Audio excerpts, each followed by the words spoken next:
हम इसको यूज करते हैं वन डे पर, वन डे के टाइम फ्रेम के ऊपर।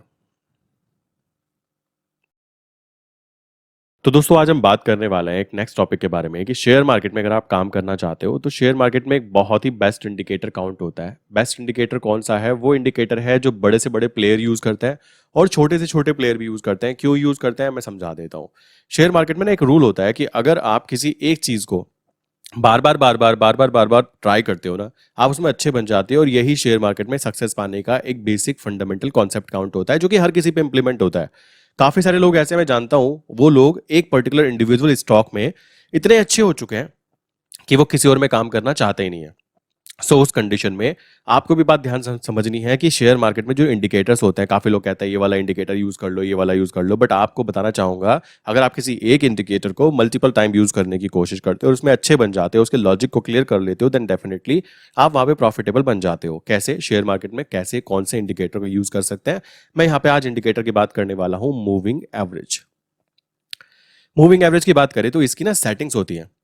सेटिंग्स की बात करें तो हम यहाँ पे काफी सारे मूविंग एवरेज यूज करते हैं। 10 days moving average, 20 days moving average, 200 days moving average, 50 day moving average, 100 days moving average. अब इन सभी की बात करें तो इनमें से सबसे बेस्ट मूविंग एवरेज की मैं कुछ चीजें समझाना चाहूंगा। शेयर मार्केट में मूविंग एवरेज को यूज करने का मेन कारण क्या होता है? मेन कारण है सबसे पहले हम लोगों को ट्रेंड आइडेंटिफिकेशन हो जाता है। ओवरऑल ट्रेंड आइडेंटिफाई करने के लिए हम लोग मूविंग एवरेज को यूज कर सकते हैं। दूसरी चीज आती है जो मूविंग एवरेज का एक बहुत ही फायदेमंद चीज होती है, और देखो ये चीज मैं बोलना चाहूंगा, जो बड़े प्लेयर होते हैं ना, वो लोग भी कुछ ऐसी ही चीजें यूज करते हैं, कोई रॉकेट साइंस यूज नहीं कर रहे हैं। वो यहाँ पे क्या, सपोर्ट एंड रेजिस्टेंस, इसको आइडेंटिफाई करने के लिए भी मूविंग एवरेज का बहुत ही अच्छे तरीके से यूज किया जाता है। थर्ड बात आती है, काफी सारे लोग ऐसे होते हैं जो क्रॉस ओवर स्ट्रैटेजीज को यूज करते हैं।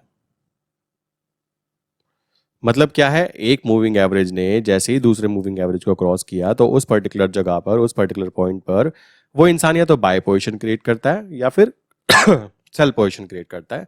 इसका ये भी यूज किया जाता है। देन बात करें, काफी सारे लोग ऐसे होते हैं जो मोमेंटम ट्रेडिंग यूज करते हैं, लाइक 15 मिनट के टाइम फ्रेम के ऊपर सॉरी, मूवमेंट आने पर लाइक तुरंत एंट्री कर लेते हैं, और एंट्री वो खुद नहीं करते हैं, वो लोग यूज करते हैं एल्गो सिस्टम, और एंट्री करते ही प्रॉफिट गेन करने की कोशिश करते हैं। देन उसके बाद में एंट्री और एग्जिट, एंट्री एंड एग्जिट के लिए मूविंग एवरेज का यूज किया जाता है। अब मैं सबसे इंपॉर्टेंट मूविंग एवरेज की बात करना चाहूंगा जो मैं खुद भी यूज करता हूं, एंड यहाँ पर एक और पॉइंट निकल के आता है। काफी सारे लोग ना ये चीज सोचते हैं simple moving average. Moving average कई तरीके के होते हैं, मैं बात कर रहा हूँ सिंपल मूविंग एवरेज की। दूसरा होता है एक्सपोनेंशियल मूविंग एवरेज। ध्यान रखो, मैं normally simple moving average use करता हूँ, 200 डेज मूविंग एवरेज। कारण क्या है? ट्रेंड आइडेंटिफिकेशन वगैरह के लिए। काफी लोग कहेंगे कि ईएमए क्यों यूज नहीं करते हो। ईएमए की बात करें तो ये ना थोड़ा सा फास्ट रिएक्ट करता है। किससे? इस पर्टिकुलर मूविंग एवरेज से। अब एक बात बताइए, शेयर मार्केट में मैंने आपको बताया था एक रूल कि भाई अगर शेयर मार्केट में सबके सब लोग बाय करने बैठ जाएं और सामने कोई सेल करने के लिए ना हो तो मार्केट कभी भी कंटिन्यू नहीं रह सकती। ये सिंपल सा रूल था। इसी रूल को ध्यान में रखते हुए आपको ध्यान रखना है कि शेयर मार्केट में जो चीजें ज्यादा यूज की जा रही है सॉरी माफी चाहूंगा दोस्तों, तबीयत खराब होने के कारण। शेयर मार्केट में जो चीजें ज्यादा यूज की जा रही है, ज्यादा यूज मीन्स मान लीजिए एक नया इंसान है, वो शेयर मार्केट में एंटर करता है तो उसको कुछ ज्यादा चीजें नहीं पता होती। उसको बताया जाता है बेटा सीधी सी बात है, मार्केट कहती है कि 200 मूविंग डेज मूविंग यूज करो ट्रेंड आइडेंटिफिकेशन करने के लिए। 200 डेज के अप है तो उसको बाय ट्रेंड मान के चलो, डाउन है तो उसको सेल ट्रेंड मान के चलो। अब बात आती है कि आम आदमी जो आता है वो सिंपल मूविंग एवरेज को पहले यूज करेगा क्योंकि उसके पास बेसिक नॉलेज नहीं है।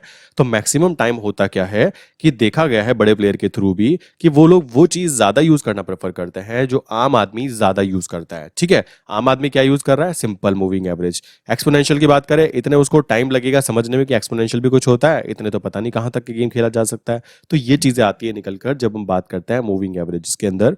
और मूविंग एवरेज में 200 डेज मूविंग एवरेज में काम करने का तरीका बड़ा ही सिंपल होता है। हम इसको यूज करते हैं वन डे पर,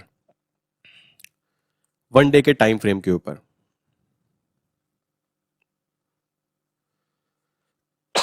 वन डे के टाइम फ्रेम पर क्या आइडेंटिफाई करने के लिए? Overall trend. आप कहोगे भाई ट्रेंड कैसे पता कर सकते हैं? देखो सिंपल सी बात है, एक सिंपल लाइन से, लाइक मूविंग एवरेज मान लीजिए कुछ इस तरीके से चल रहा है।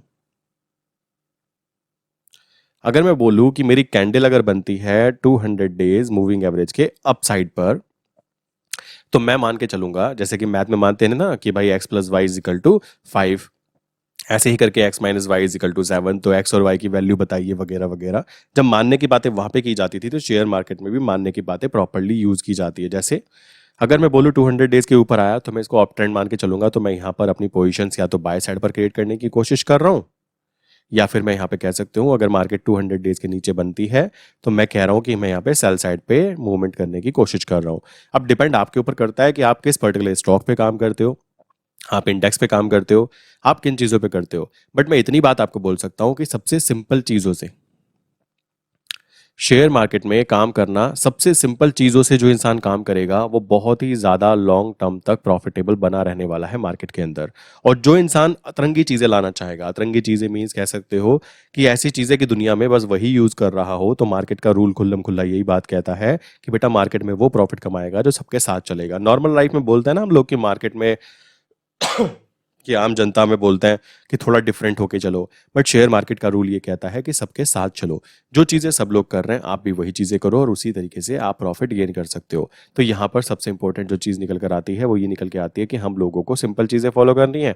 सिंपल चीज़ों में हमारा जो मूविंग एवरेज है 200 डेज मूविंग एवरेज, ये मूविंग एवरेज मैं बेसिकली करेंसी में भी यूज़ करता हूँ, कॉमोडिटी में भी यूज़ करता हूँ, निफ्टी बैंक निफ्टी में भी यूज़ करता हूँ, और तो और क्रिप्टो मार्केट के अंदर भी ये चीज़ें यूज़ की जाती है, फॉरेक्स मार्केट में भी ये चीज़ें यूज़ की जाती है ट्रेंड आइडेंटिफिकेशन करने के लिए। अब आप में से काफी सारे लोग कहेंगे कि सिंपल मूविंग एवरेज पे ही काम करना है तो इतनी सारी चीजें क्यों बनाई जाती है? देखो दूसरी चीजें जो होती हैं